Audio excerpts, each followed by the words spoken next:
up. Get ready. It's going to be a very, very intense journey. Begin. Hello, everyone, and welcome to episode 48 of Frame Skip. I'm your host for this week's episode, Austin Eller. I'm joined by George, insert Patriots QB here, Loftus. Woo! Marcus Mariota, maybe! That would be interesting. I don't know. I saw rumors today that the Pats might pick up Jonnu Smith and Hunter Henry, and I cried a little because that would be just wonderful. I mean, but I don't know. Would it be because they would kind of need somebody to throw to him? Yeah, I mean details, Elijah. Obviously the quarterback situation still needs to be settled, but I'm excited. I'm excited for the Patriots. The Celtics are on a 4-game win streak going into the All-Star break. Jalen and Jason seem to be, still really good at basketball despite not having won anything, which I kind of like that attitude, but also it's like you guys need to like chill a little bit because you haven't done anything really significant together. And I'm sorry, I'm losing myself in sports talk, and this isn't my sports podcast. I apologize. No, that's fair. Sorry. George, how are you? I'm doing well. I'm tired. I got a puppy on Sunday. Adorable. Oh my god! What prompted that decision? The partner and I, Aaliyah, I think I've talked about her before on the show. We've wanted a puppy for so long, and we lived in San Francisco for the past couple of years, and most apartments that we were able to get, apartments are super hard to find in San Francisco because it's such an expensive city, and so you basically need like first month's, last month's security deposit. You need to show pay stubs for the last 6 months. You got to show bank statements for like the last 6 months. Jeez. Like, they want so much stuff. So like moving into a new apartment costs like $10,000 easily. If it's even like a remotely nice place. And so most of those places do not let you have pets. Right. And we were really lucky. We found a place that like didn't want first month, last month. They just wanted a security deposit, which was fine. But they did not allow dogs. And so we wanted a dog for a very long time. We found a beautiful little red heeler German Shepherd mix. We named her Goose. And she is not super keen on me as a person in her life just yet, but we're getting there. She ate all of her dinner out of my hand tonight. I wanted to melt. She is so cute, and she won't really let me pet her without running away, so I want to die every time. Every time I try to love her. Just hope she doesn't pass away in a jet accident. Jesus Christ, man. I mean, me too. Yeah, now. Is that a reference to something? Yes. Anyone. Top Gun. Oh, sorry. I completely... Sorry, okay, yeah, no, like flew way over my head. Oh, sorry, yeah, no. Ali and I are super big Top Gun fans. But Apparently. my brother has 2 dogs. Pardon me. And his 2 dogs are named Bear and Monkey. So, like, honestly, we wanted to keep like the animal name theme going. That was what prompted Goose. And then also we're like, oh yeah, also Anthony Edwards from Top Gun. And my partner really likes ER, and Anthony Edwards was the main star in ER for a while. So everything just kind of melded together. My best friend became my best friend because he called me by accident. He was trying to call his friend Goose, and he called George because I was right next to Goose in his phone on his old Motorola Razor back in the day. Great. Oh, and then he called the ultimate cell phone. Yeah, and then we just started talking more, and then we became best friends. We're still best friends. So like, there's a whole bunch of reasons why we named her Goose. And That's this awesome. is probably more puppy talk than anyone really wanted. So I apologize. It's fine. It's fine. It's a puppy. I really want a dog, but yeah, I mean, it's kind of the same situation. I know we could have a dog in this apartment, but I think for me, like, until we have a house, I definitely do not want a dog. Just until we have our own house and yard for the dog to go out in. Yeah. Makes sense. Well, that's the big thing too. We tried to do like a therapy dog in San Francisco, which like we were legally allowed to do, but the landlord still said no, and we were like, no, I don't think you understand. Like, you can't actually impose you can't stop this. You can't say that. But out of respect to them, just because it was like a pandemic, and we were just like, well, we don't want to like piss off our landlords too much during a pandemic. We didn't get a dog, but yeah, just like living in the city, we're just like, well, we got to get a small dog because we have a small apartment, and it's hard to have a puppy in a city to begin with. But like, we're in Maine now. There's a whole bunch of yard space. Nearest neighbor is quarter mile away, so nice. Us and a lot of woods, so it seems like a much more puppy friendly environment, which we're very happy about. That's awesome. Nice. I'm happy for you. I'm happy. Goose isn't super happy, but only when I'm around, so it's fine. In time. We'll get there. Yeah. You'll get there. Elijah, we're also joined by you, the ladies' man, true. Steele. How That are is you? true. I'm doing all right. How about yourself? I'm tired, but Yeah, I'm doing all right. I'm also tired. I didn't sleep too great last night, so I slept I'm- fantastic last night. That's why I'm really confused why I'm tired. I'm like, man, I woke up. I got a new like bed topper for my mattress. I'm like, that thing is comfortable. All right, I'm good to go for today. Got to the end of lunch break at work. I'm like, I just kind of want to sleep for the rest of the day. I feel like there's no sleep well and feel great. There's always there's something wrong with like you don't sleep enough and you feel awful. You sleep too much and you feel awful. You sleep just perfectly fine, you feel awful. Like there's just never there's nothing. So there's no rhyme that's or how I reason. feel every day. Yeah. No, I think you hit the nail on the head. I think you nailed it. Yeah. So, speaking of things that are great though, this is a podcast about video games, which we all love. That is true. Despite all appearances, yeah, this is a video game podcast, baby. Yeah. And as always, we'll kick it off with games we've been playing in the last week. So, Elijah, what have you been playing since last Tuesday? Actually, for me, it's been like 3 weeks. Yeah, that's true. The big things I want to mention, first off, I got the platinum in Bloodborne, Woo! which I'm so excited about. Austin, can you add applause noise in post? Or are you just going to cut this out because I asked? Yeah. Well, I was hoping so on Zencaster, there's like these little hotkeys up top, and I was really hoping there was going to be an applause button, and there's not. You're seeing how the sausage is made, everyone. Just so you know, the hotkeys up top, we put there. So like dramatic piano, drums, ballpark. Ballpark might be What's it. this? What's this? There we go. Elijah got the Bloodborne platinum. We'll take it. It's actually kind of funny because I got, for like 2 years I've been trying to get past this one boss. Mm-hmm. Finally did. Then I get to the next floor of the dungeon and I get stuck on that boss. And I was stuck there for like a week, and someone said, "Yeah, I'll help you out." So I'm waiting for him to get on the other day, and I'm on like, you know what? Just for laughs, I'm gonna try this boss again. Beat it first try. So I'm like, okay. So I make the next chalice dungeon, which is the last one I need for the platinum, and he joins me for the first floor of it.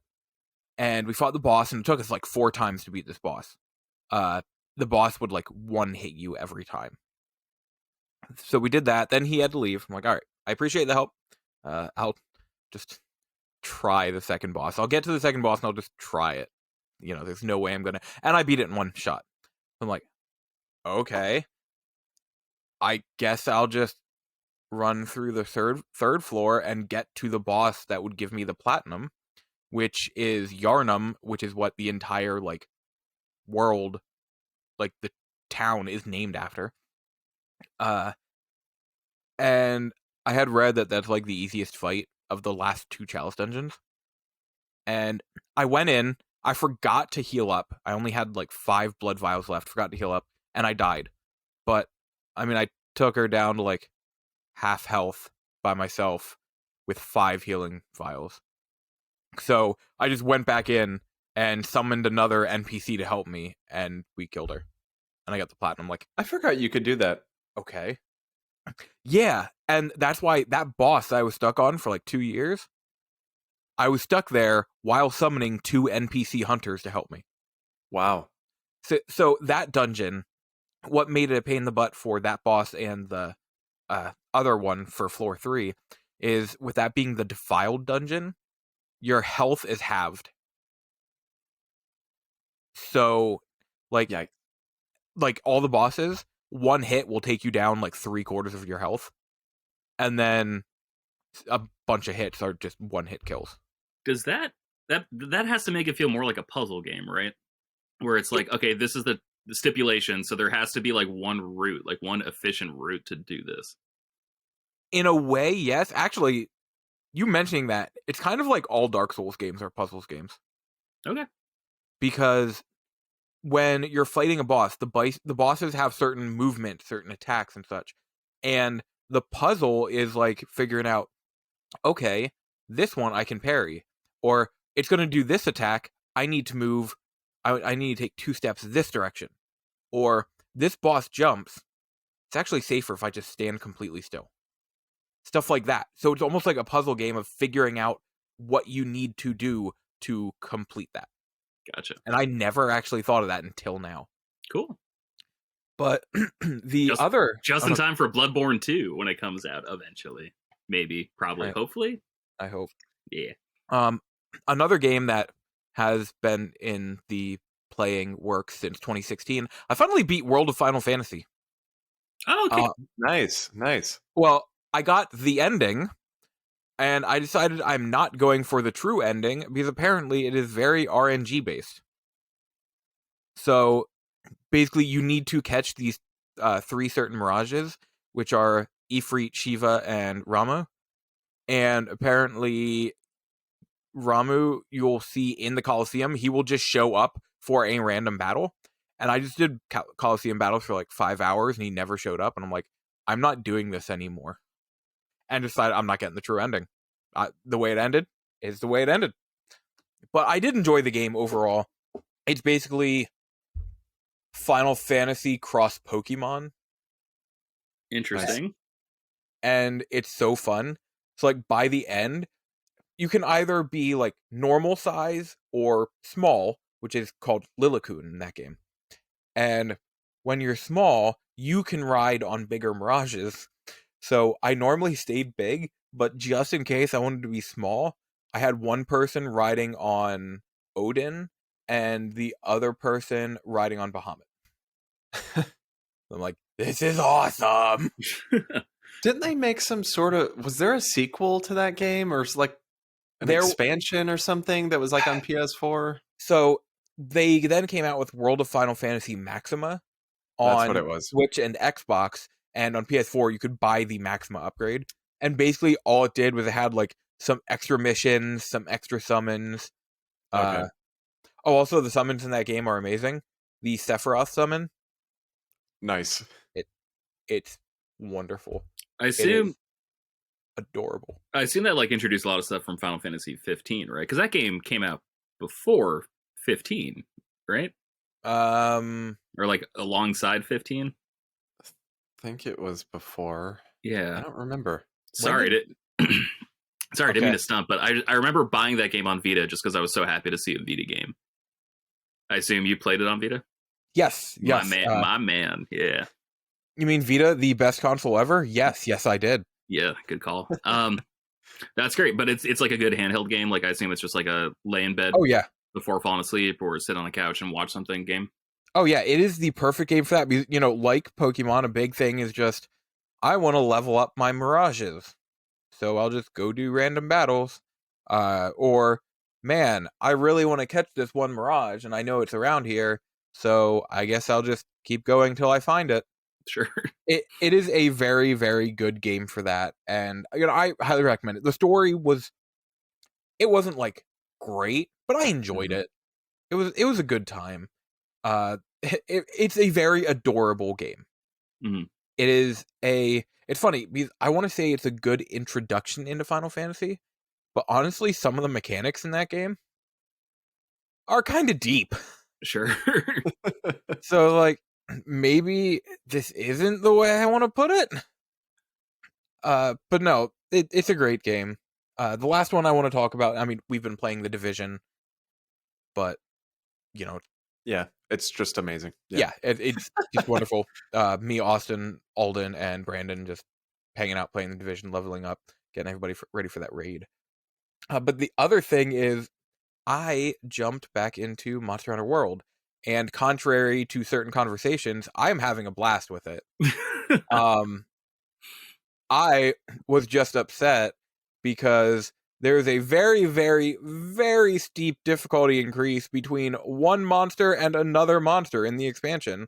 And I was like, what prompted this? At least in Yakuza, you could tell, man, these enemies went from being level 40 to level 55. I know what I need to do. In this, it was just, no. Yeah, I mean, that's my biggest complaint with Iceborne. And like, it didn't affect me because I knew about it going in. But for people, you know, that didn't read into it, or didn't look into Iceborne too much and didn't really realize what was there, which is not really their fault. They don't explain it in the game or anything.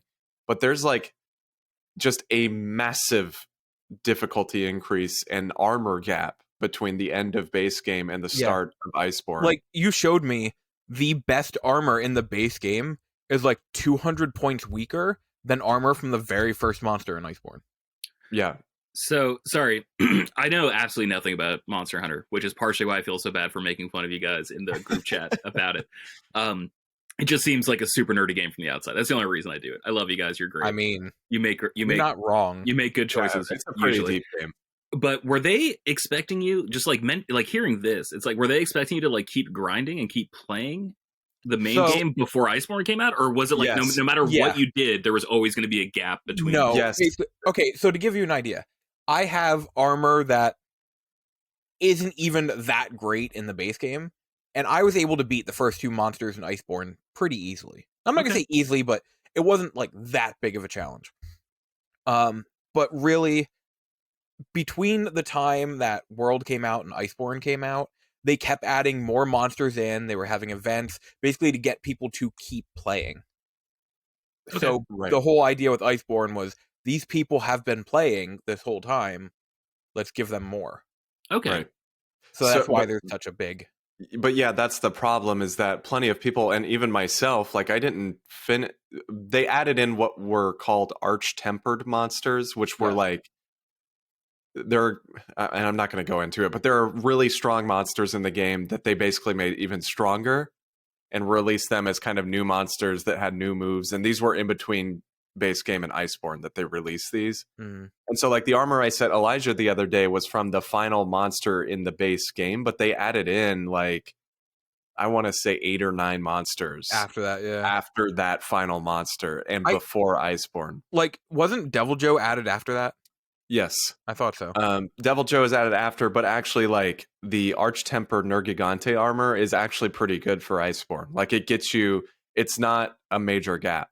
But the problem is not many people did that because Arch-Tempered monsters were like super hard. A complete pain. Yeah, like the generic audience of Monster Hunter would not have done those. Sure. And I didn't even do them. And you're a big Monster Hunter nerd. Yeah. So, because I took a break basically after I beat base game, and then I picked up Iceborne. But it's just help that like one of the things they were doing was, here's Iceborne and the base game all wrapped in one. So a lot of people would beat the base game and then want to start Iceborne right away. Yeah. And the thing I will say, if people are just now getting into Iceborne or Monster Hunter World, which personally I wouldn't recommend because Rise is coming out now, and just play Rise. But if you want to get into World, and you get to Iceborne, what you want to do is there's a steel armor that you can forge in Iceborne, and basically all it requires you to do is go on expeditions in Iceborne. You don't even have to fight the first monster, and just go mine ore. And even that like generic, like garbage, generic little armor set that's from base, like the lowest level armor in Iceborne, is still drastically better than like all of the armor in base games. So that's what I did. That's how I like just really, slammed through it pretty quickly. But like I've been hunting Brototuses, which I'm officially calling them now ever since my phone. They're really called like Beototus, but my phone autocorrected it to Brototus, and I'm like, well, this is just what it is now forever in Monster Hunter World. Great name. It's a great name. Yeah. I'm excited for Rise. I just know I'm still going to be playing a bunch of World too, because I want to beat Iceborne and I want trophies. Well, yeah, I mean, World is a great game, and obviously, if you don't have a Switch, still play World. But for me, at least, I'm ready to move on personally. But I'm somebody that's been playing World since launch day. So, also, the last thing I will say is October 25th, 2016 is when World of Final Fantasy came out. November 29th, 2016 is when Final Fantasy 15 came out. Okay. Interesting. Thank you for looking that up. Thanks for the correction. You're welcome. It actually bothered me because I'm like, I don't remember, and I had to look it up. George, I hear you've been playing something interesting this week that you want to talk about. Yeah. Before I get to that, though, it's funny that you guys were having this sort of like grinding nightmare, like this little Groundhog's Day. I ordered a Pokemon ROM hack from eBay. It's called Ultraviolet, and it's basically a remake of Leaf Green, I believe, like the Game Boy Advance game. and it basically has every single Pokemon from the first 3 generations on it.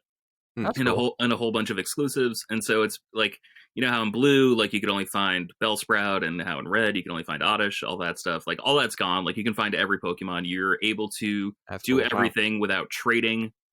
That Like is neat. I don't need to trade with a friend to evolve my Haunter into a Gengar, anything like that. And I wanted to play that just because it'd be nice to play like a self-contained sort of revisit of the original gen. Right. I think we talked about it last week, Seth and I've been super into Pokemon lately. Yeah. Just getting back on that train, and it's really nice going back. Nothing seems super different so far. I've only just gotten my second badge, like I'm in Cerulean City, but I tried fighting Gary, or Blue, I can't remember what I named him, and he just waxed me. Like it was not even close. And so I went back, and so I've just been grinding nonstop in that game, and it really made me think about other Pokemon games. So I fired up Hey You Pikachu, and I was just like messing around with that a little bit. Or sorry, not Hey You Pikachu. Let's Go Pikachu. Let's Sorry. Go. Yeah. Yeah, Hey You was the microphone game for N64. Yes. My mistake. Still a great game when the Pikachu understands you. Still a game. Yeah, I'll give you that.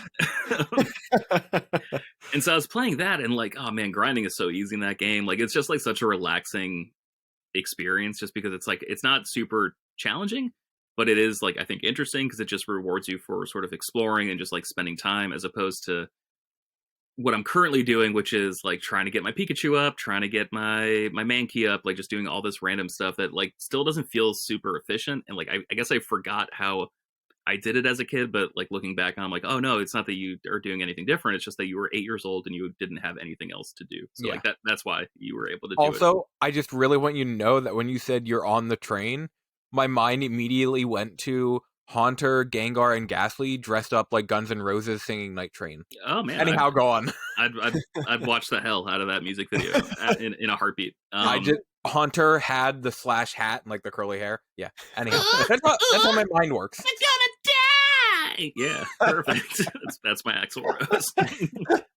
It's pretty good. Perfect. Pretty good. So that's been fun playing that, and then I went back. I spent some time with the Sword and Shield, or I guess Shield is the one I have. Yeah. And that game's fun and everything. I just really don't like the aesthetic. Like I like the emphasis on battling actually being the thing, like running through the gauntlet. But I just hate the fact that like you show up and you have to put on like a special uniform to match like the gym. Like it feels like it just lost a lot of personality for the sake of making it like a more cohesive world, I guess, if that makes sense. Yeah, I still haven't played it. I want to, especially now with the new games coming out, because I want to be able to transfer the Pokemon. I mean, that was the coolest thing. Yeah. And especially because I don't want to lose my Pokemon from my 3DS games that I still have, I think, on my Sun copy. Yeah. But so I need to get through Let's Go and Sword at some point. But I have been very much so wanting to go back to Let's Go, because I didn't really enjoy it when it came out. It was a little too easy for me, but I think I mean it's just a relaxing kind of RPG to dig through. So like you said, I think that might be kind of what I need right now. It's super fun, and then once you beat the Elite Four, it does get a little bit more challenging. Like there becomes like almost like a post-game loop you can do, where you just go into Cerulean Cave and try to get like these special fragments in there, and then there's like this new person who shows up near like the port in not Viridian City, wherever Lieutenant Surge is. Yeah, the third city, and there is like this little mini grind loop you can do that's just like super fun and gets you like super rare material and stuff. But besides that, like I just like that it was like so stress free, and I'm enjoying the grinding going back to Ultraviolet. But like man, it just made me appreciate the steps that Let's Go took. Besides that, to give you an idea of also how my mind works, I also came up in my head with Pokemon Ultraviolet, and the cover is just Pikachu holding a still beating heart. I mean, God willing, that's how I'm trying to raise my Pikachu right now. Just grinding out in like the little weeds off to the west of Cerulean City. So hopefully someday we'll be there and we'll just hold Blue's beating heart in her hand. My sweet little Pikachu I found in Viridian Forest. I approve. I finally got the platinum in Immortals, Phoenix Rising, and that game is really great. I think it's weird because you have to make a save right before the final boss fight. And then there's no like post game, like the game ends, and so you have to load up a previous save. I'm not a fan of stuff that like is that. Really weird. Well, just because every other game they've done, they've figured out a way to make it make sense why you're still in the location you're in, despite having accomplished your goal. Yeah. Well, in worst case, just be like, oh, it's over now, and break it. Like break the plot, just Sure. so that people can keep playing. I mean, I'm fine with that. Or like what Horizon Zero Dawn did. Like you beat the game, and then it goes, all right, we brought you back to right before the point of no return. Have fun. Right. Exactly. Awesome. Yeah. So it sort of does that, but like thematically it doesn't really make sense because like you're just like running around with like all these revelations you got from the ending, and they basically, to get the platinum, you have to essentially do everything in the game. And I got super frustrated because I thought I found everything. There's thousands of things on the map, and I couldn't find the last stuff I need. Like, you need too much material to like upgrade your weapons. Like, I basically did, if I didn't do 100%, then I must have done at least 95%. I was still nowhere near getting everything I needed to fully upgrade to get the final trophies. So I just said screw it, and then I opened up New Game Plus. And then New Game Plus doesn't really make sense. It just like skips the entire tutorial, and it just like contextually feels a little different. Like it feels like very much deja vu without like walking you through the same game again. It's strange, but I liked it. I got the platinum. It does make you do everything, which by the end I was a little sick of, and that's why I wanted something super simple and not intense. And that is why I'm trying to play things I wouldn't normally play. I fired up DBZ Kakarot, and man, that game is interesting. I don't have a whole lot to say about it. I only got to play for like an hour and a half because the puppy woke up and was being needy. So then I was attending her while she, still threw me the cold shoulder. Dogs have 4 shoulders technically, right? I think so. Yeah. So she threw 4 very little precious cold shoulders at me. So like I said, I didn't get to play super long, but the game starts off and it's like Goku reliving a memory where he's like fighting Piccolo, and the combat's awesome. Like, it's just like you two fighting in like a 3D space. Like, it feels like an older like GameCube era style Dragon Ball game. And there are a whole bunch of Gundam games made in the same style. Like, everything was kind of off like the Gotcha Force engine from that era, which is just super fun 3D space fighting. And then it immediately turns into like a fetch quest where like you have to get dinner for Chi-Chi. Oh God, classic. And you have to walk Goku around, but Goku walks super slowly, and you have to walk Gohan around, and Gohan walks super slowly. Goku does not. So you're constantly like accidentally going too fast and having to run back to catch up to him so he can walk at a snail's pace. And then like it does a quick introduction to the action, which is awesome. And then it just immediately makes you stop playing the game. And then it introduces all these concepts about like bulletin boards, basically, where it's like you build up relationships with all these characters, and then the stronger those relationships are, the stronger all the characters are. Like, it didn't feel unlike the leveling system in Marvel Ultimate Alliance 3 or like Final Fantasy X, like the sphere grid almost. Okay. But it was still like a little frustrating because I guess I thought I was getting more of like a just like action beat 'em up than I ended up getting. The game is gorgeous though. Like, it looks just like the show, and I'm playing it on PlayStation 5. It loads super fast. All the textures are really nice, and I am enjoying it. I need to give it a more of a fair shot, I think. But it was just so weird to introduce a fight with Piccolo and then immediately just slam on the brakes and then make you do like, oh yeah, no, I love the episodes of Dragon Ball Z where Goku doesn't fight Frieza. I love it when he like goes and gets his driver's license, because I mean he can fly and he has a flying cloud, so of course I love the filler episodes. Of course he needs his driver's license. That makes perfect sense. I do love how they even have like the filler episodes as quests in that game. Like the really Goku Goku getting his driver's license is a quest in the game. Oh, I thought George was joking. No. That is a quest in the game. Oh, I didn't know that was a quest in the game. I just remember that episode. Oh yeah, no, straight up, letting you know now, that is a quest in the game. Well, that happened between the son of your dead best friend coming from the future to tell you you're gonna die of a heart condition while fighting these 2 robots. And then, like, before, like, a new threat shows up to consume the robots and bring about the end of the world, he's just like, yeah, whatever, we got time. Like, let me just hit the DMV. We'll figure this out. Like, I just remember that episode being like, are you kidding me? Like, what about these robots I've heard so much about? Like, when are you going to get to the good stuff, my dudes? It's fine. In hindsight, it is fine. But 12-year-old George was not having it. And it sounds like 30-year-old George is still like, I kind of missed the punching part of the game. Also, this is completely off topic, but apparently the Platinum Trophy for Monster Hunter Frontier G for the PS3 and Vita is super easy. But the game is no longer online. Nope. and it never was over here. Yeah, literally unplayable over here. Yeah, which is why I never imported it, unless you use a VPN. There was a way to back your way into it, but it was apparently still kind of frustrating. Anyway, yeah, I remember Seth talking about that Dragon Ball game when it came out, and or it might have been after, and he was just playing through it. But yeah, he said it was pretty good. He said he really enjoyed it. I think he played all the way through it. So, but I think the last Dragon Ball game I played was Xenoverse. That's the only one I have. So. The last one I played a little bit of Dragon Ball Fighters. I don't really like that game. There was one on the Vita. Dragon Ball, was it? It was Vita exclusive. Yeah. You had so much Dragon confidence. Battle of Z? Yeah, that's what it was. Battle of Z, yeah. I couldn't remember if it was Dragon Ball Z Battle of Z or Dragon Ball Battle of Z. That was the one. Yeah. That game exists. Yeah, I don't think I played more than about 10 minutes of that game. But I have played quite a bit of that game, and I think it's because the trophy isn't bad. It's like it's time consuming, but it's not bad. If I'm correct, that's why I played like this weird Gundam game on Vita, because I'm like, oh, the trophy, it's like 20% clear rate on the platinum. I'm like, all right, like I guess I'll check this thing out. I don't like playing it, but I like the visuals. I like trophies. I'm gonna stop you right there. There's a very good chance I own that game. Because I own many Japanese Gundam games. Yeah, me too. For Vita. I imported so many of them for PS3. Look, there's a store on eBay that isn't there anymore that I got like all of my import games from, and it was wonderful because like I would get like 10 of them, and I'd pay like $5 to $10 for a game, and then just like $30 shipping. Yeah, that seems worth it. Like I got 2 Sailor Moon Super Famicom games. I got a whole bunch of Gundam games. I got a few Zoids games. Nice. Oh, yeah. Actually, real quick. I just got some games that I'm super excited about, too. I went to Target the other day, and guess what they had?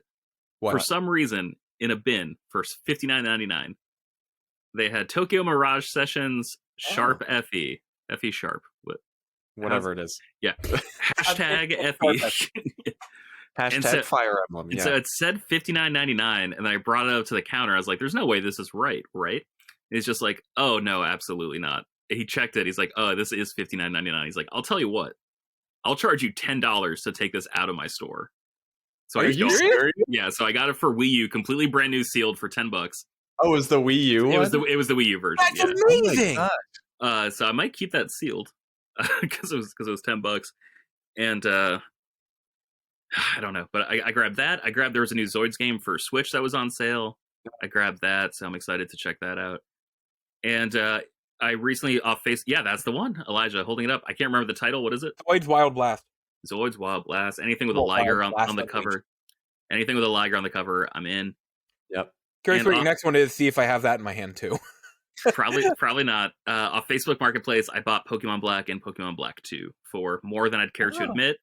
But after this, I'm just missing White 2 and Heart Gold for the complete Pokemon game run. Oh, man, I envy you. I wish I had not sold my copies because I was a stupid kid, and now they're expensive. Oh, my God. Yeah, let's... Ooh. Heart Gold and Soul Silver are the biggest pain in my rear end. Yeah, I think I can't remember if I have Heart Gold or not. That's why I think we're getting like our pod full of stuff from San Francisco shipped out soon. Mm-hmm. So I'm excited to dig through that because I honestly can't remember if I bought it or not, because I think I saw it at a GameStop for $50 and I was like, well, that's worth it, and grabbed it. And honestly, I've been doing so much research into like, okay, here are the official DS like packages, so I can buy that. Oh, the coverproject.net has every game cover ever, so you can just like, go to a nice printer, take care of it, and like, make a little mark on it that says like reproduction case or whatever, just for like your own whatever. I don't ever plan on selling these games, but just to have everything just right next to each other is just a dream of mine. So I'm really excited.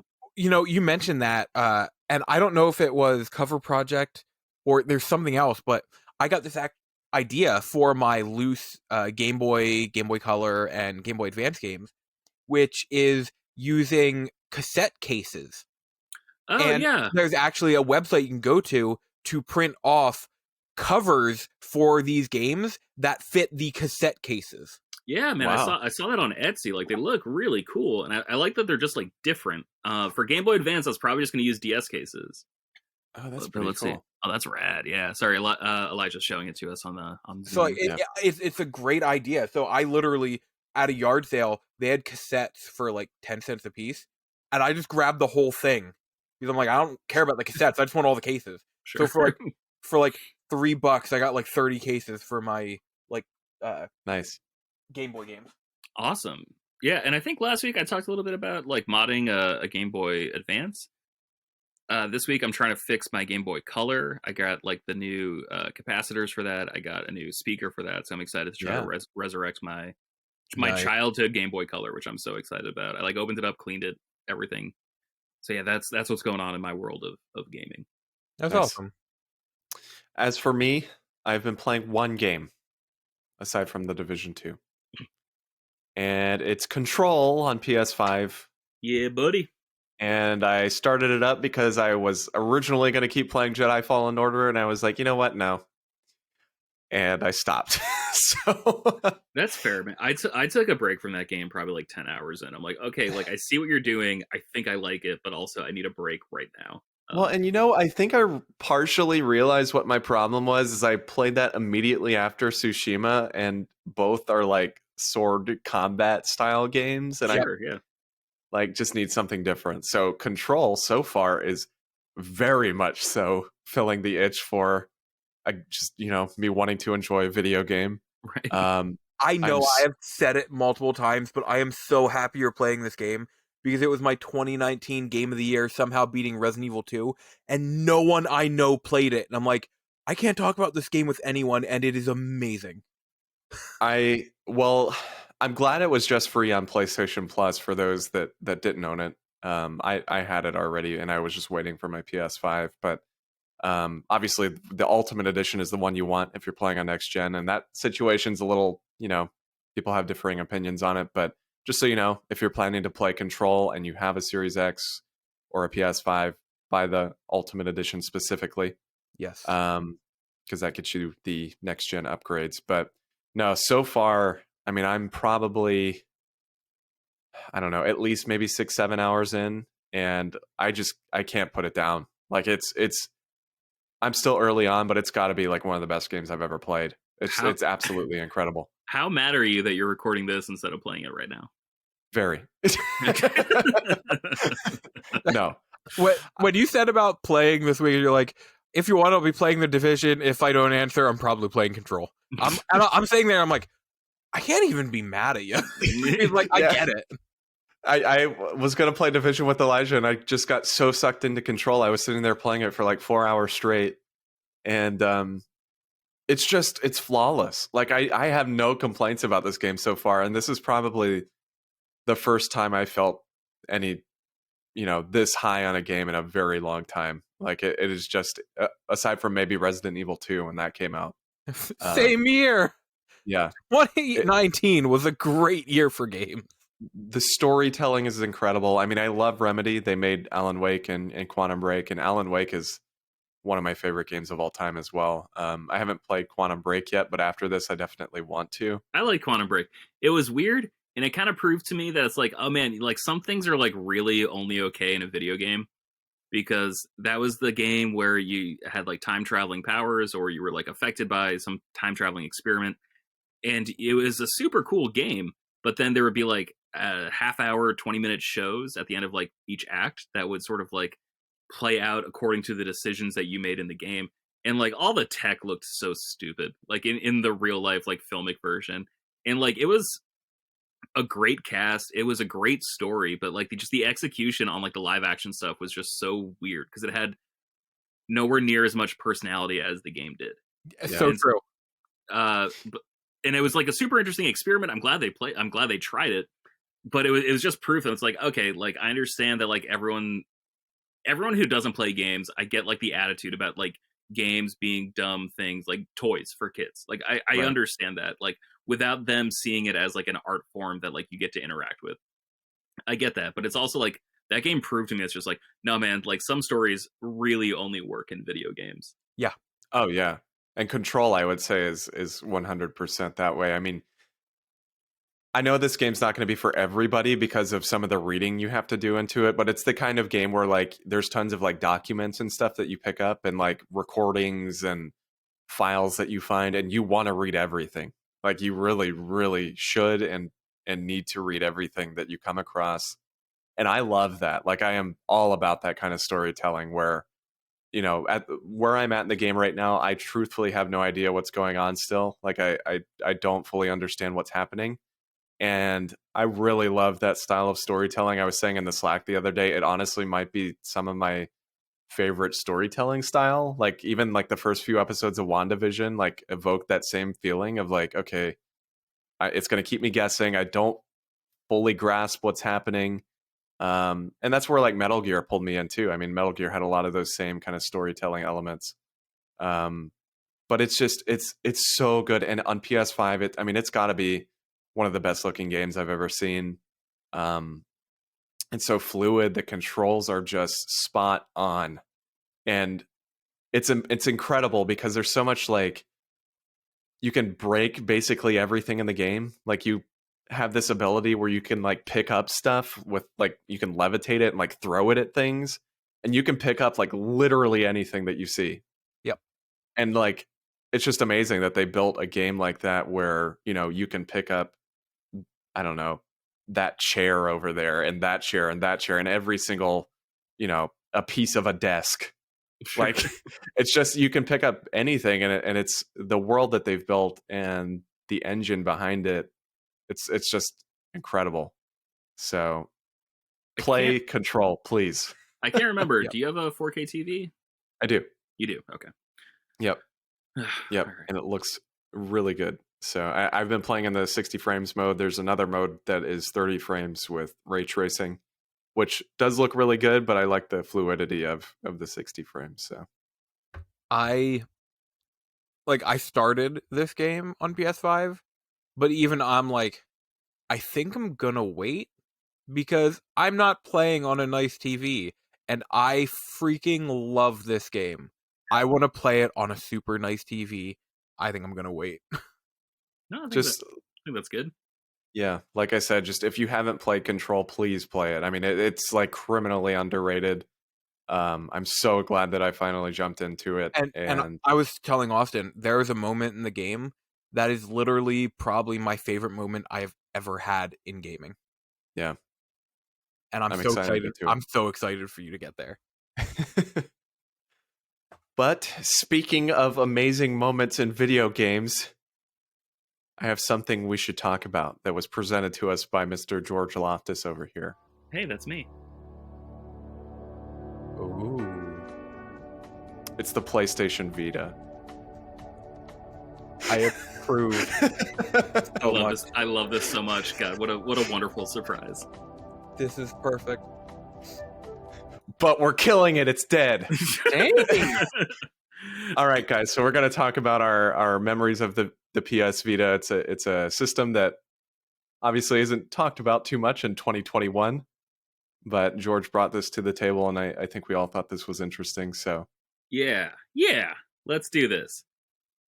I'm a copywriter. I write like really short, pithy tweets for companies. That's my job. I've been putting together writing samples so I could do like longer features for places.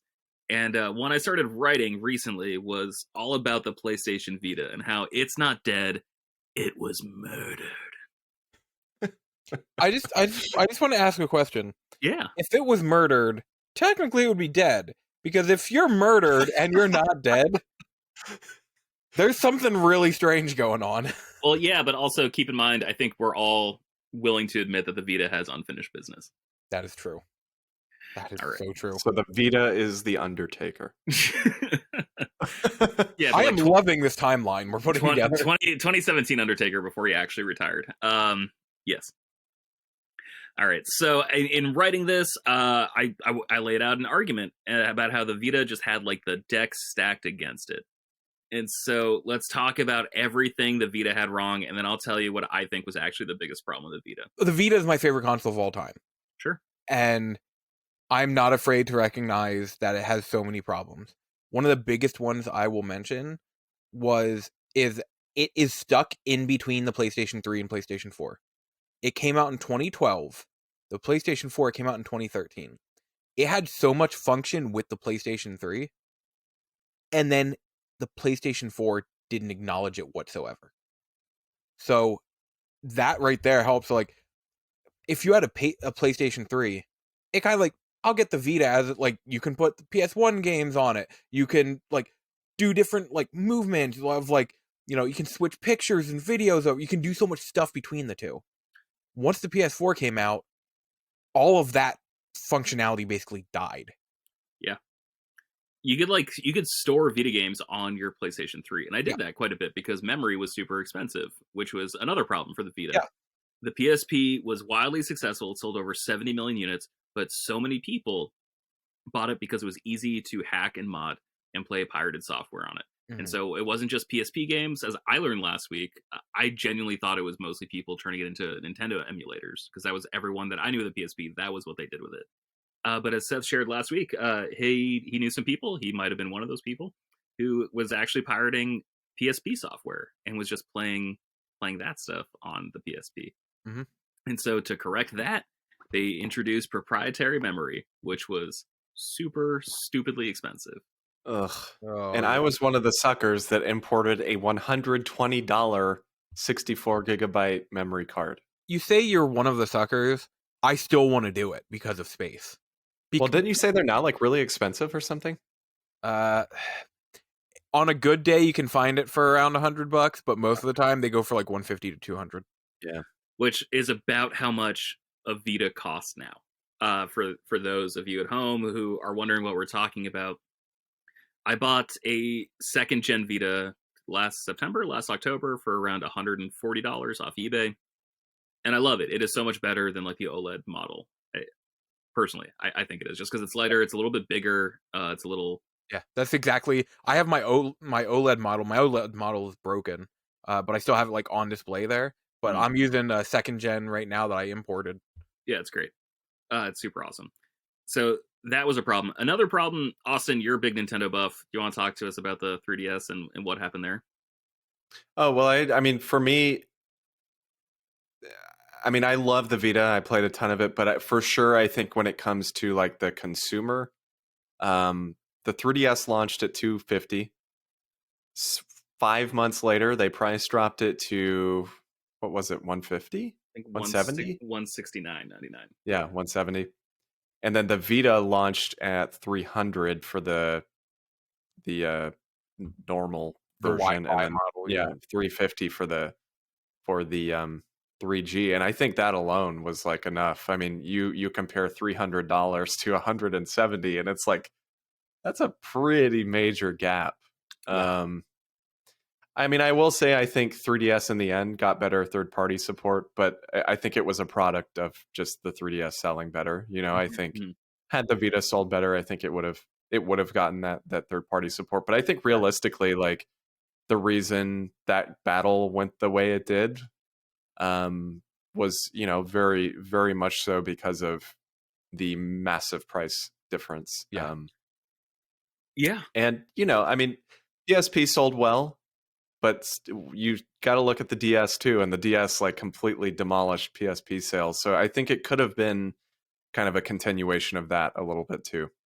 For sure. And the 3DS came out, I want to say in like March, at least in the United States, I believe it was. I was living abroad when it came out, so I'm not exactly sure when it did launch. But when it came out, it had Pilot Wings Resort and Legend of Zelda Ocarina of Time HD, or whatever they wanted to call it. Don't forget Steel Diver. And Steel Diver. Street and Fighter 4. Which everyone loves to play on their 3DS. And Rainbow Six Shadow Wars, which is actually kind of a fun game. I'm not going to lie. It is a tactical game, not unlike XCOM. But it didn't have a lot to play. Right. And then by that fall, that winter, that was when Mario Kart 7 came out. That was when Super Mario 3D Land came out. And then there was a new Monster Hunter game, which used to be a staple of the PSP. That finally came to 3DS. And so that really swung, I guess, support in Japan, at least, towards the 3DS as opposed to the Vita. We'd be remiss if we didn't talk about some of the bigger games that were announced for Vita that never actually came out. I'm going to run through this list. some of these I didn't know about until doing research. So stop me if do me a favor and get the dirty one out of the way first. The dirtiest one. The dirtiest one. Yeah. I don't think I have the Shin Megami Tensei game. No, BioShock. Oh, BioShock. Okay. Oh, the one that did you dirty. Sorry, I thought you meant like the sexy dirty. No. Okay. All right. So BioShock.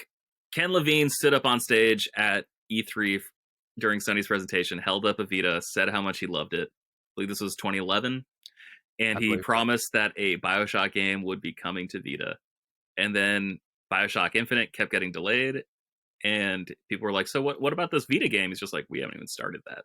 And then finally the game was canceled. It was later revealed that the game was supposed to be a Final Fantasy Tactics-like game set during the fall of Rapture.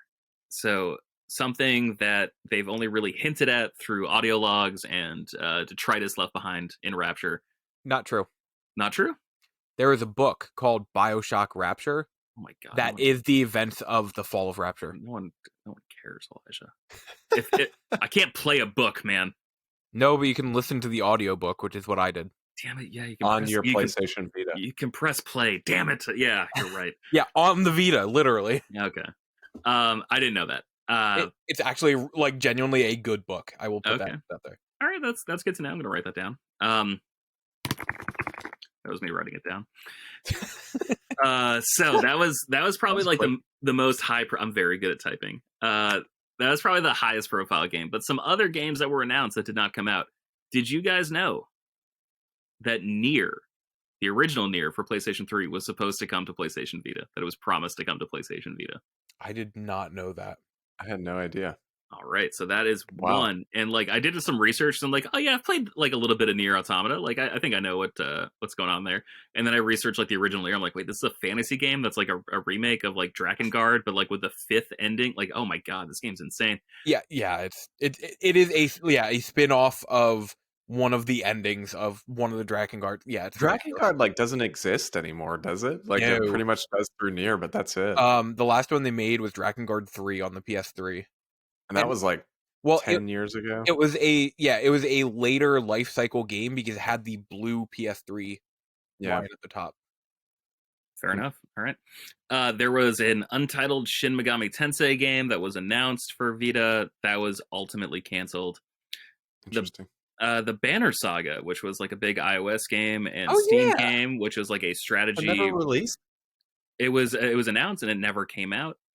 Huh. There was a game called Guns Up, which was a 2D side-scrolling strategy game that was made by San Diego Studio.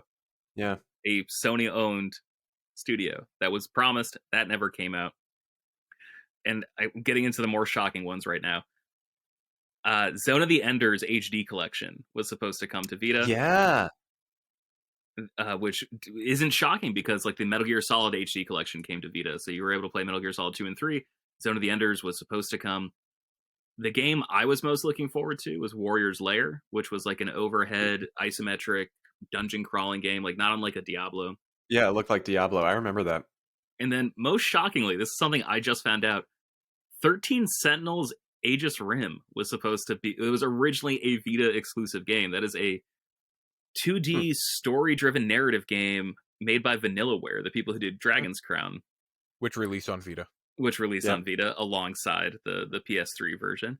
But this game didn't come out until 2019 in Japan, 2020 stateside. But like this game was supposed to be, like, was announced for Vita back in like 2015. Didn't release until 4 years later, never came to the system.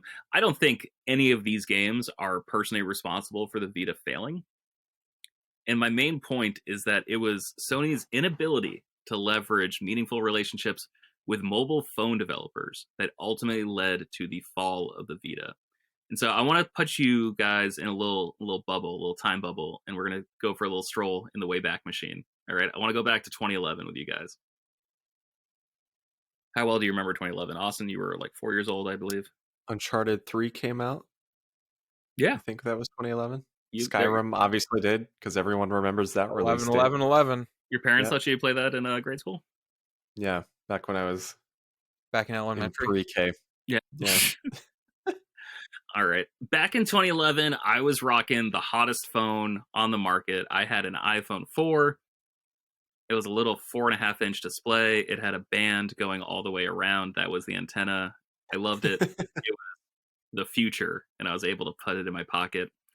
And on that iPhone 4, guess what I could buy, you guys? What? I could buy Street Fighter 2 for $7.99.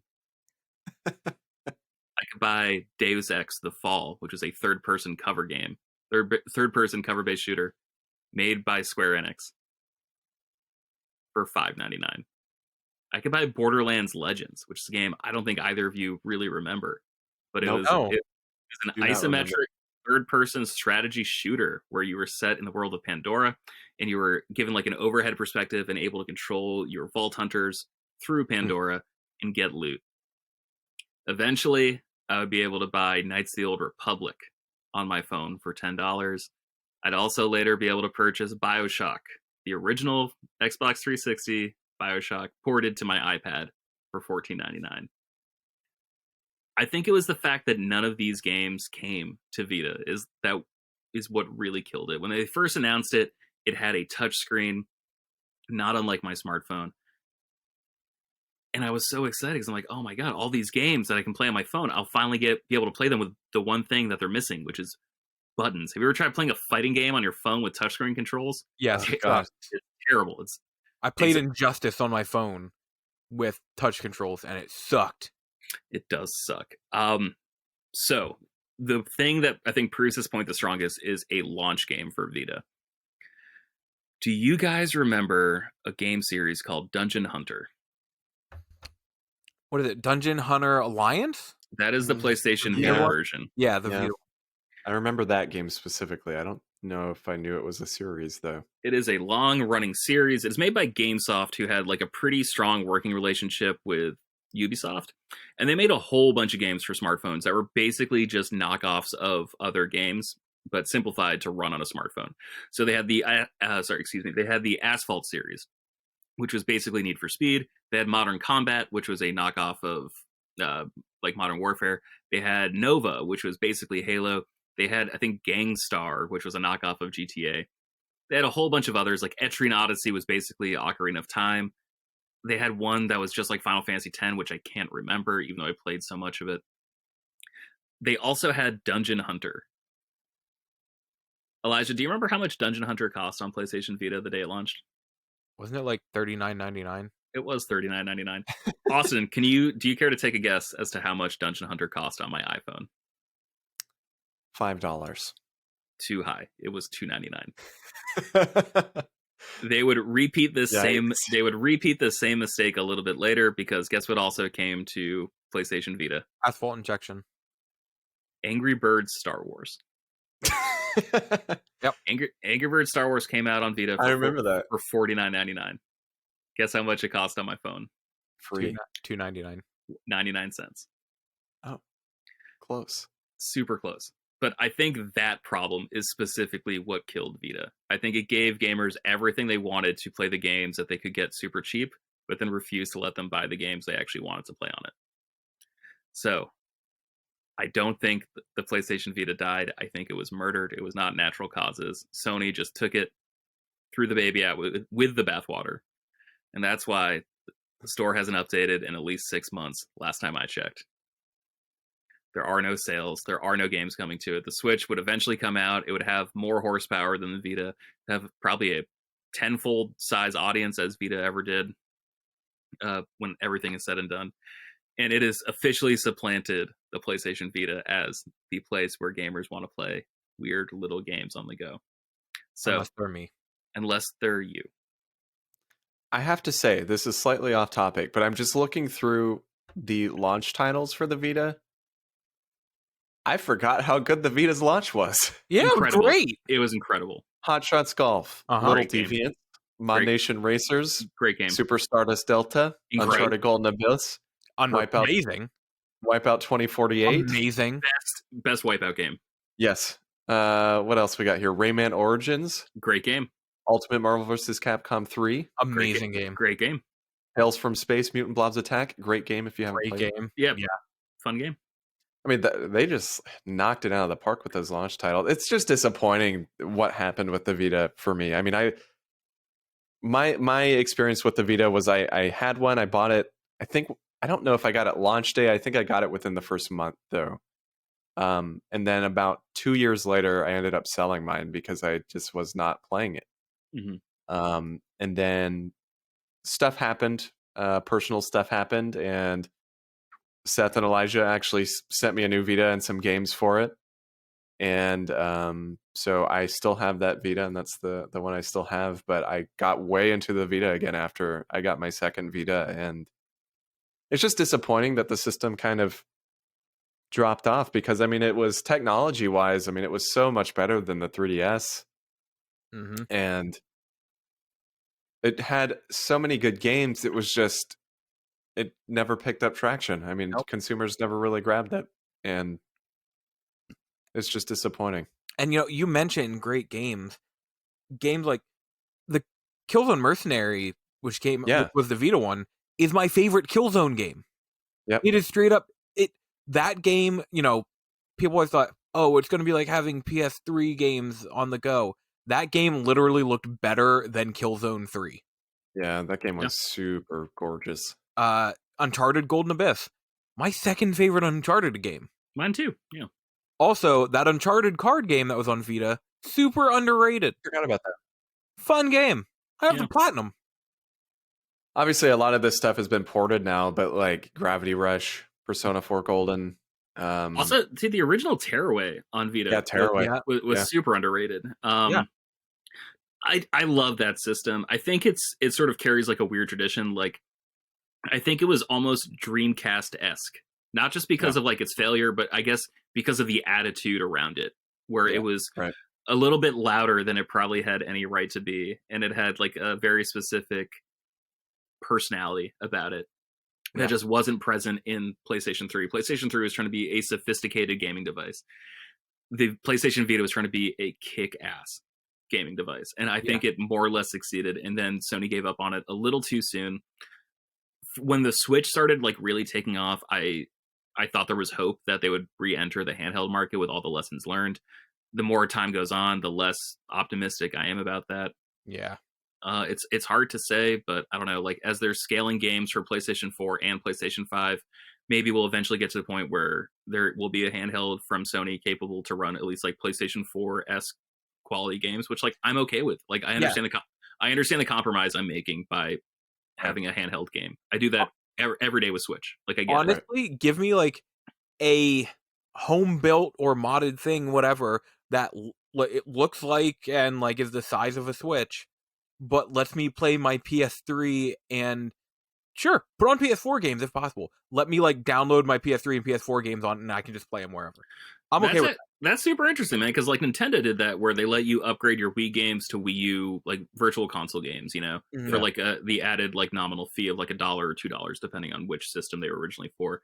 And if Sony's not interested in making PlayStation 3 games available on a home device outside of was it PlayStation Now? Yeah. Outside of that, that's fine, but like there's no reason, I guess, at this point why a game from 2008 can't run efficiently enough on a handheld. Yeah. And so if I own that game digitally, great, I'll pay whatever kind of fee I need to get it available to be handheld. If there was a way for me to like back up and like sort of lock my game, so it's just locked to my membership, and like the way they're doing like with music right now, where it's like you're buying like an authentic original digital copy kind of deal. If there was a way to do that with your old disc, I'm so in. I would love my PlayStation 3 to be like a handheld device all of a sudden. Yeah. In a heartbeat, I would do that. Let me, I have a ton of PS3 games. Let me just take them with me. Yeah. It's time. Thank you for indulging me and letting me talk about the Vita. I think it feels like it's finally time to say goodbye. Thank you. I will never say goodbye. Thank you for the memories. Well, I guess just to like any kind of turnaround, any kind of news from Sony. Yeah, no, that's not ever going to happen. So, like, any acknowledgement from Sony, really. Just them admitting that they made this device at all would be great. Yeah. Like you guys know, I'm a collector. I collect physical games and that. Some people try to collect every color Game Boy that came out. I legitimately would love to collect every color Vita. And the biggest goal for me for my collection is I would like to get every physical Vita game. Damn. How many are you at? Could tell you in just a moment. I think I got like 25 physical games for Vita, 30 maybe. Yeah, I don't have many anymore. I think I might have 10. But after I got my 64 gigabyte memory card, I was like slamming through those digital games. So Yeah, right. 132.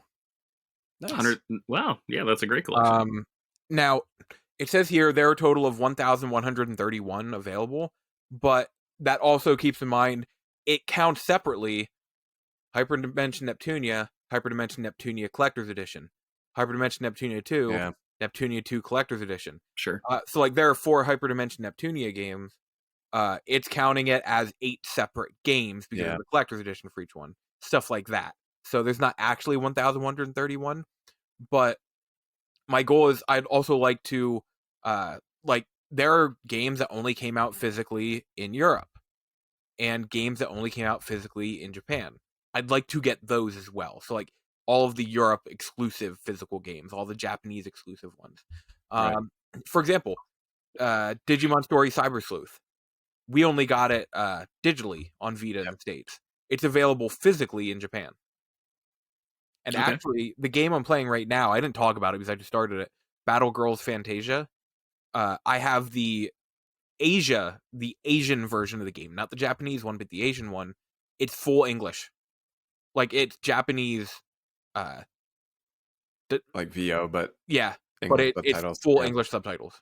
They do that for like Hong Kong, right? Like as like a okay.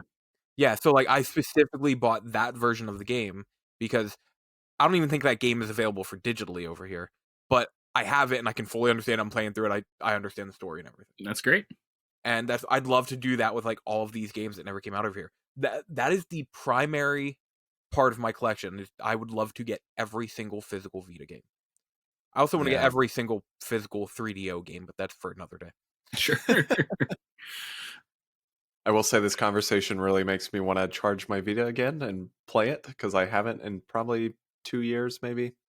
I will just let you guys know I have a slew of Vita games I'm going to be going through. I'm playing Battle Girls Fantasia now. After that, I want to do Ninja Gaiden Sigma, Ninja Gaiden Sigma 2.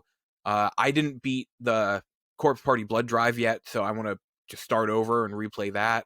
I have so many Vita games that I'm back in. I just want to play it on the Vita now. Yeah. And one thing I like to try and do is every paycheck I like to try and like order a Vita game. Oh, I like that. Yeah. Yeah. So is Vita hard to collect for? I mean, I haven't really looked at the prices for games. Are they expensive? Okay. So Persona 4 Golden. If you had to guess, how much would you think that is? 60. Yeah, 50, 60. It was a pretty common game. Yeah. I remember buying it for $14.99 at Best Buy. Yeah. It's currently at 57. Oh Lord. Because Vita games MSRP were 40, right? It depends on which one. So like Persona 4 Dancing All Night was 50. Interesting. Yeah, I think Golden Abyss when that launched was like 52. Yeah. Okay. So most of them were 40. Okay. Here is Shovel Knight is 68. Good Lord. Amazing Spider-Man, $61. Okay. So it's not super easy to collect. Silent Hill Book of Memories, $59. Yeah, dude, I had to import that one from Canada. It was the only reasonable price I could find for that game. Danganronpa Ultra Despair Girls. That game's expensive. The spin-off one, $53. Yeah. Yeah. Well, God of War collection, $49. The God of War collection is $49. Conversely, a lot of the Lego games are still on Amazon for like $19 or $12. Yeah, they're like the cheapest games on the console. I know. Also, Lego Hobbit is just a terrible game. That game is so bad. I did find out what the most expensive games on Vita are and what they're going for. The most expensive one goes for about $200. VVV. Is that a limited run game? It wasn't limited run, but somewhere must have done a limited print of it. Gotcha. Yeah, it must have been limited because that was like an indie game. But then it's an Atlas game I've never heard of. Oh, you're a bad Atlas fan. What is it? Go the other direction. It's like AW Phoenix Club or something like that. I have no Wait, idea. made by A&W Root Beer? That would be amazing. Their tie-in game. A&W Root Beer Club. Also, these are just single games I'm talking about. Not even. Oh, never mind. AW Phoenix Festa has taken over complete in box. It's at $227. Then VVV 200. Then Breach and Clear, which was I think the very first limited run Vita game, is at $165. And here's my favorite. I'm looking through a few of them too. Yeah, I mean Vita looks. It reminds me a lot of the GameCube. My favorite one, the Galgun Double Piece Collector's Edition, which I bought for $35 at PAX a couple years ago, is currently at $146. Woo. Oh my god! Jeez. All right. Thank you so much, guys, for letting me have that little eulogy, I guess, for the Vita. I will never not want to talk about Vita, even if we're talking about it dying. I accept it, but maybe we'll have like a little spin-off episode where we could just talk about what we've been playing on Vita. Just three of us, and maybe Seth will come in for that because I know he has a Vita TV that he absolutely loves, and we could just pretend like it's 2013 and everything's going to be okay. That Sony can turn it around. We're all playing Resistance Burning Skies. That was my very first platinum, so I got fond memories of that. Game's terrible, but yeah, they really overcorrected from that game into the Call of Duty game that they made next. That game was like impossible. It's like the hardest Call of Duty game I've ever played, and I played a lot of World at War. All right, so with that, Elijah, why don't you finish us off with our weekly trivia? The theme for this week is canceled games. Are you boys ready? I think so. No, but let's do it anyway. You better not say these better not both be horror games, Elijah. They're not. They're not. StarCraft Ghost was originally supposed to come out for a certain generation of games. What magazine did it first appear on the cover of? Oh. I've got to guess. I have a guess too, but I don't. We'll see. All right, I've got to guess that I'm not super confident on, but I think I'm more confident than you are, Austin. Yeah, I'm just kind of pulling at straws. I think maybe just because of like how prolific this magazine was in this time frame, but I don't know. All right, what would you like to go first? EGM. George? Nintendo Power. StarCraft Ghost made its magazine debut on the cover of Official Xbox Magazine. I thought for sure. I remember that game being talked about. That was like the first time I was really focusing in on a game was for StarCraft Ghost. I remember seeing that footage on my computer in 8th grade, being like, this looks incredible. This is going to change gaming. So George was on the right path because it was first announced for the GameCube. That's what I thought. Yeah. I thought it was a GameCube exclusive. No, it was first announced for the GameCube, and then they said it's also coming to PlayStation and Xbox. And then first appeared, like first actual look at the game came from Official Xbox Magazine. Oh man, what could have been there too? God, I wanted that game so bad as a kid. Yeah, me too.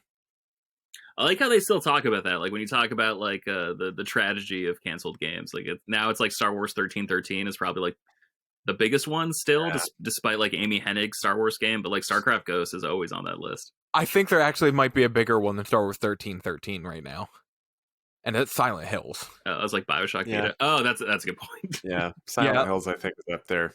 Considering PT was getting like Game of the Year awards and it was a demo, and people were like, I can't believe this game never came out. It could have been like the greatest game of all time. Yeah. Maybe it's a good thing that it never happened. Like I can't remember the name of the dude, but like there's some guy, Marvin Bagley, like some basketball player or like Conley or something, like this dude who's like never made an all-star team. And so like now he is all of a sudden the greatest player to never make an all-star team. So is it like, oh, this is the greatest game to never get released? Otherwise, like what if it came out? Like what if it sucked? You know, like what if Jimi Hendrix didn't die and he was just like 70 years old playing a Super Bowl halftime show? Like, is that really like a cool aura for the dude? You know, like obviously I didn't want him to die at 27, but like, you know, like you just either die the hero or you live long enough to become the villain, you know.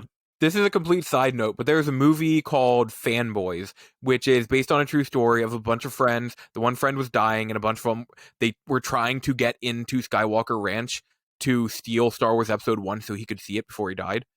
And the end of the movie just ends with them sitting in theaters, and it's just like the lights go down, and then you just hear the one, "What if it sucks?" And the movie ends. That movie is great. I watched that movie. I watched that movie in like my Star Wars marathon rotation. Like It's so good. It's not good, but I like it. I think it's really important to denote the difference. Yeah, true. Now, for the second question. Oh. Insane is a canceled survival horror game that was developed in 2010 by Volition in collaboration with what filmmaker? Oh, God. Oh, Jesus. I have no idea. All right. Will you give us like 2 guesses on this one? Because this is like I write trivia every week, and this is like impossible. And it was made by Volition? Yes. I've got 2 guesses. And to be published by THQ for PlayStation 3, Xbox 360, and PC. It was intended to be the first installment of a planned trilogy of Insane games, but in August 2012, THQ announced the cancellation of Insane with the intellectual property rights transferring to someone else. Okay, I've got one guess. All right. Who's going? Whoever wants to go first. Guillermo del Toro. That was going to be my guess. Yeah. That was my primary guess. Okay. So that's both of our first guesses then. Okay. The answer is Guillermo del Toro. Hell yeah. Okay. I had a feeling. He has yet to have a game actually be made like that he's a part of other than just acting in. I had a feeling because I didn't know about that game, but I knew that people had said that he had been involved with multiple games and none of them had ever released. So Del Toro still owns the rights to the intellectual property rights to Insane. Good for him. They reverted back to him. I can't believe he was working with Volition though. Like of all teams, Volition. They were super big at the time, man. Like they had like their was it Red Faction games? Yeah. And that's true. I forgot about Red And I guess Faction. that was right before, that was like Saints Row 2 era, right? Yeah. Elijah, what year was this? You said 2010? 2010 it was announced and canceled in 2012. All right, so 2012 Saints Row the Third was I think 2011 was when Saints Row the Third came out. Yeah. Sorry, my second guess was Clive Barker was my number 2.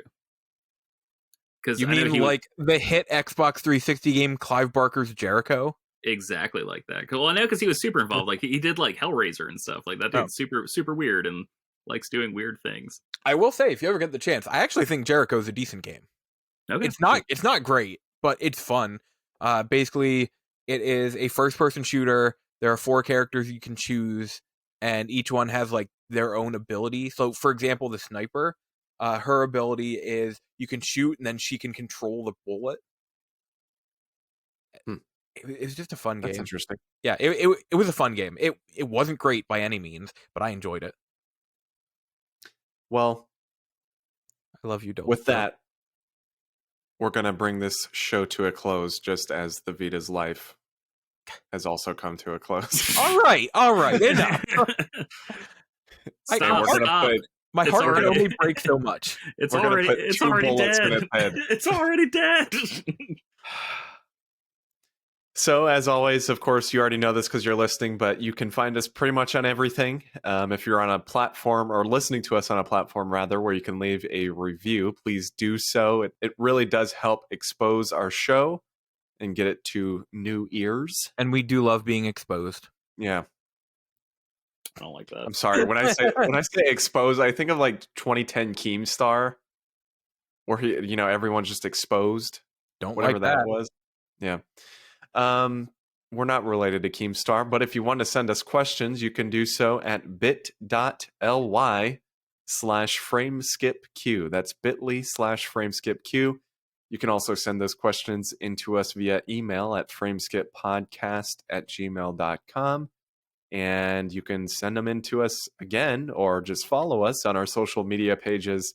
Our Twitter and Facebook are at frameskippod, and our or Twitter and Instagram rather, and our Facebook is facebook.com/frameskippod.